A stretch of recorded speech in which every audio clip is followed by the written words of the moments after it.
Squaresoft's foray into the CD-based era was a veritable success. Final Fantasy VII shattered sales records on both coasts, selling an astounding 2.3 million copies within 3 days of its Japanese release, and an additional 330,000 later that year in America. For the first time ever, Final Fantasy was a mainstream fixture in the gaming world. VII's departure from the series' signature conventions was originally perceived as risque. The game skated between elements of the past and present with adventurous new changes in system mechanics and story direction. In the end, those very tweaks were paramount to VII's success. When Square knew it had a hit on its hands, the company began production on number 8 the very same year, during VII's localization in the US. The series had to evolve even further, like no other in the franchise.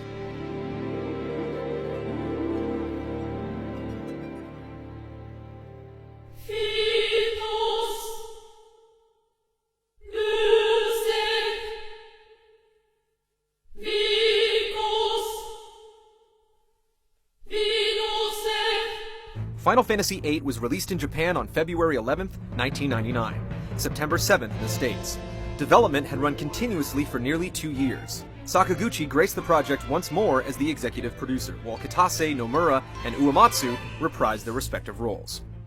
The experience that Square gained during the production of VII bolstered its understanding of the PlayStation hardware's capabilities. With this knowledge in hand, Kitase envisioned the next game sporting a more realistic look, and with Nomura's encouragement, a school days aesthetic similar to popular Japanese dramas and animes airing at the time. With this came realistically proportioned character models, the first the series had ever seen. And the ballad of Squall Leonhardt and Rinoa Hartley.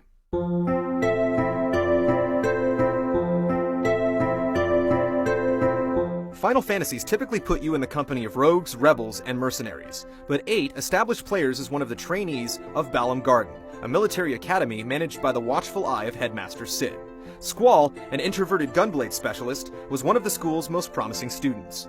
On the day of his graduation exam, he was contracted by the state of Delay to repel the forces of the invading Galbadian Empire. Along with fellow trainees Zell, a hot-headed brawler, Selphie, a cheerful nunchaku master, Cypher, a rebellious upperclassman, and Quistis, Squall's instructor.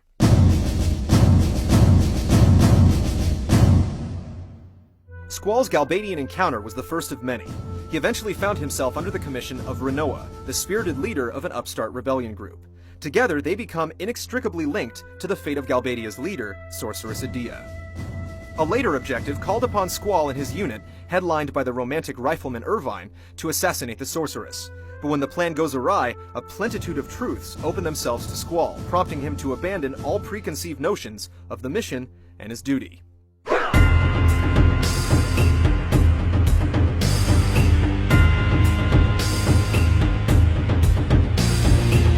A sorceress from the future, Ultimisia, was revealed as the true culprit, manipulating time itself in a bid to unite her dimension with the past. Together with his companions, Squall ventured into the Den of the Lion to restore order to the world and protect the ones dear to his heart.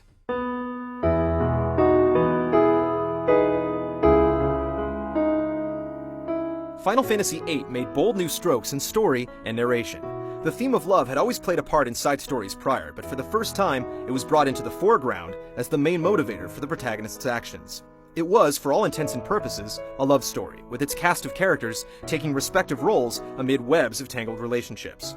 It was also the first Final Fantasy that delved into different frames of mind, from the internal narrative of Squall's thoughts to a side quest set in a completely different place and time. The realistic tone was made immediately clear by the opening score, an orchestral piece accompanied by a Latin choir and breathtaking full-motion video. Along with the game's title theme song, Eyes on Me, sung by Chinese pop star Fei Wong, VIII was the first of the series to feature lyrical scores. The boundaries that had separated Final Fantasy from other mediums of popular expression, like movies and music, had been broken. Eyes on Me later became a single that went on to sell 400,000 copies in Japan.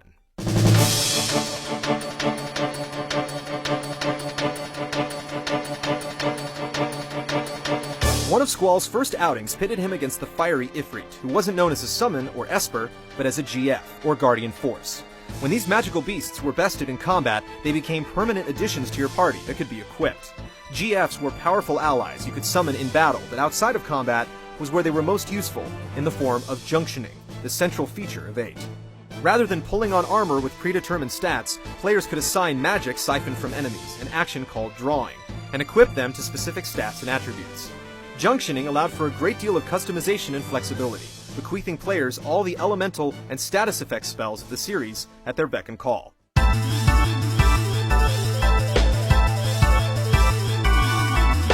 Apart from the radical changes in magic and summons, the combat structure, for the most part, resembled the 3-man active time battles from 7. Each of the characters' limit breaks, however, shed 7's limit bar and returned to the rare desperation moves from Final Fantasy VI. Squall, like Cyan before him, pulled off a series of blade strikes timed by the R1 trigger, while Zell utilized the spiritual successor of Sabin's blitz attacks. Weapons were no longer bought but upgraded, which took various parts collected in battle and used them in a crafting process. In addition, cars, trains, and shuttles comprised a large number of transportation options, although airships, flying fortresses, and the ubiquitous chocobo also made appearances. The chocobo was also featured in a minigame tie-in using the Pocket Station. The code to power it still exists in the North American release, but the peripheral never made it across the Pacific. One of Final Fantasy VIII's biggest side features was Triple Triad, a robust minigame that took place on a grid with numbered cards. Though not necessary, it was an interesting and rich diversion that awarded players persistent enough to play it. Determined card sharks could net Squall's legendary weapon, the Lionheart, with enough diligence.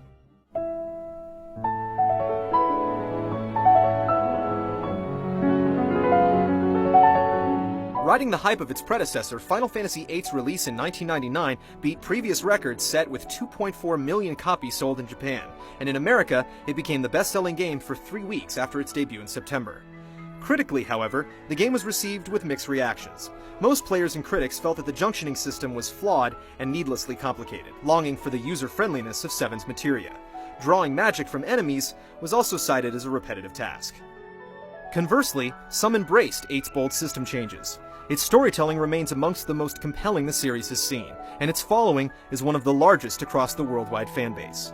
Many speculated the next game in the series would go above and beyond the modern realism of 8, and into the realm of the future. It ultimately became a fond look at the past.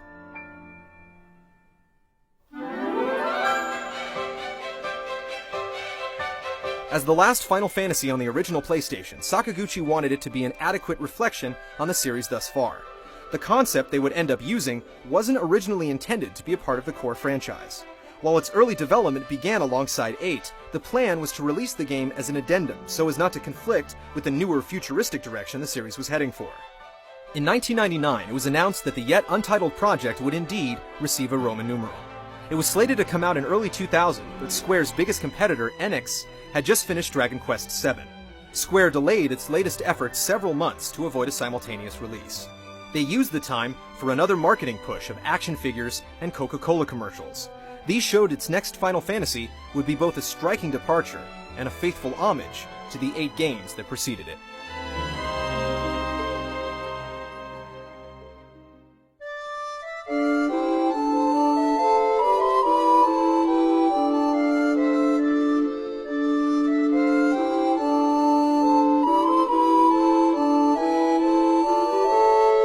Final Fantasy IX was released in Japan on July 7, 2000. It arrived in America in mid-November. In addition to his production role, Hironobu Sakaguchi returned to the creative staff to help solidify early concepts. He was aided by game producer Shinji Hashimoto. Yoshitaka Amano also returned to the forefront of the team. Nobuo Uematsu composed his 9th continuous score, and in the director's chair was Hiroyuki Ito, responsible for such Final Fantasy pillars as the Job and Active Time Battle Systems and Espers. Almost every aspect of the design in 9 returned to the roots of the series. The plot appeared to follow many common cliches, but it was intended to. The adventure began when our hero, Zidane, a member of a rogue theater group, took part in an elaborate attempt to kidnap the Princess Garnet. As they bumbled their way through the mission, they were accidentally joined by Garnet's stalwart protector, Steiner, and the befuddled black mage, Vivi. Through the trials that followed, they enlisted the talents of the stoic dragoon Freya, the effervescent summoner Aiko, the enigmatic gourmand Quina, and the brooding bounty hunter Amarant. They also got occasional assistance from Beatrix, a general to the army of Alexandria, and various members of Tantalus, Zidane's performing pals.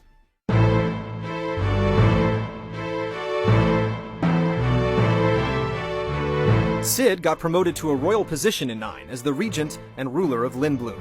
He appeared to the party in Oglop form after being cursed by his wife Hilda. Cid revealed he was the one who ordered Tantalus to kidnap the princess to protect her from the unexplained actions of her mother, Queen Braun. The squad engineer helped the party board the Blue Narcissus when both of their airships barely made it back to the ground in one piece. The team took back the skies on Cid's latest invention, the Hildegard III, and even stole the enemy's craft, the Invincible. They also traveled by air trolley and even underground spider in 2 ancient transit systems called the Gargan and Fossil Rue.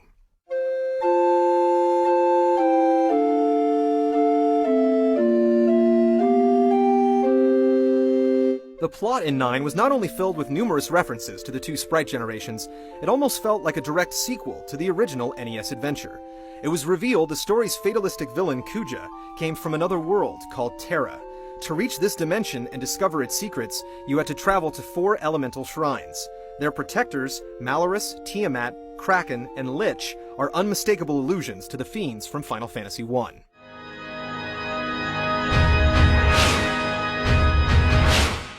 Even the time-traveling antagonist from the first game made a comeback, as a Darth Vader-esque Garland was unmasked as the architect of the world's demise. His dreamlike realm was called Pandemonium, which was the Emperor's end zone in Final Fantasy II. Crystals also returned, and their themes were fused with the series' first mention of Gaia as the name of the planet.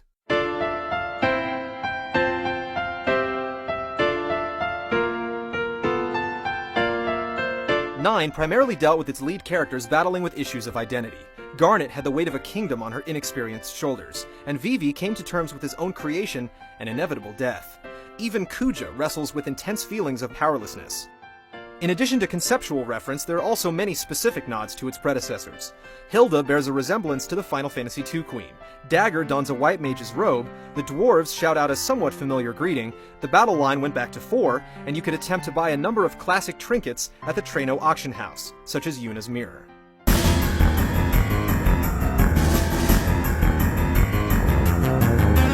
The ability system in 9 was considerably streamlined in comparison to the complexities of 8, and reflected the systems Ito had previously implemented.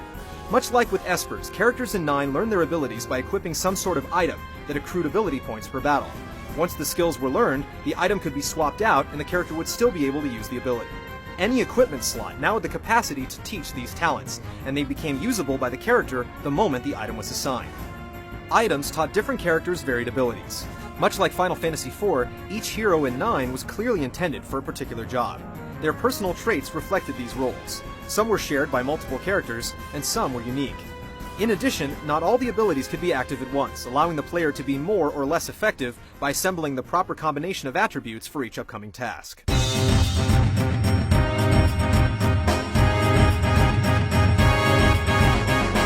The limit break concept from 7 made a comeback when party members entered trance mode by reaching the end of their damage bar.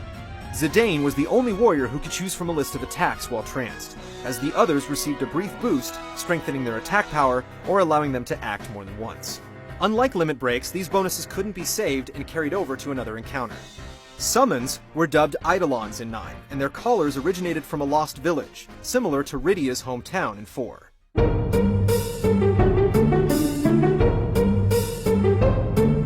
Replicating 8's grid-based card diversion, 9 let you challenge multiple characters to a bout of Tetramaster.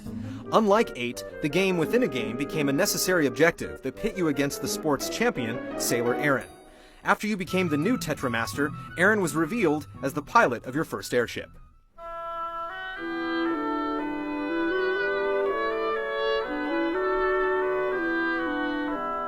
9 also introduced the Final Fantasy audience to a strange internet support system called Play Online. Originally conceived to interact with Final Fantasy X, Play Online developed into an online add-on for Brady Games' strategy guide. This proved to be a poorly thought-out idea. Many fans that purchased it felt cheated because of the lack of printed information. Today, Play Online serves as the communication hub for Square's internet services, including Final Fantasy XI and Tetramaster.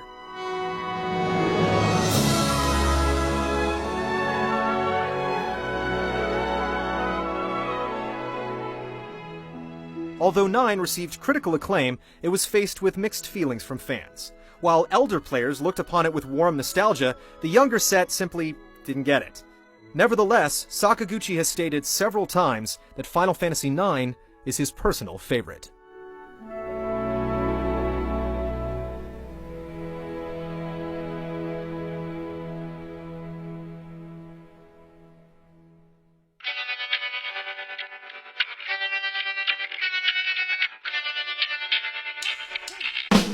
Join us next week when the faces of Square's fantasies are finally given a voice.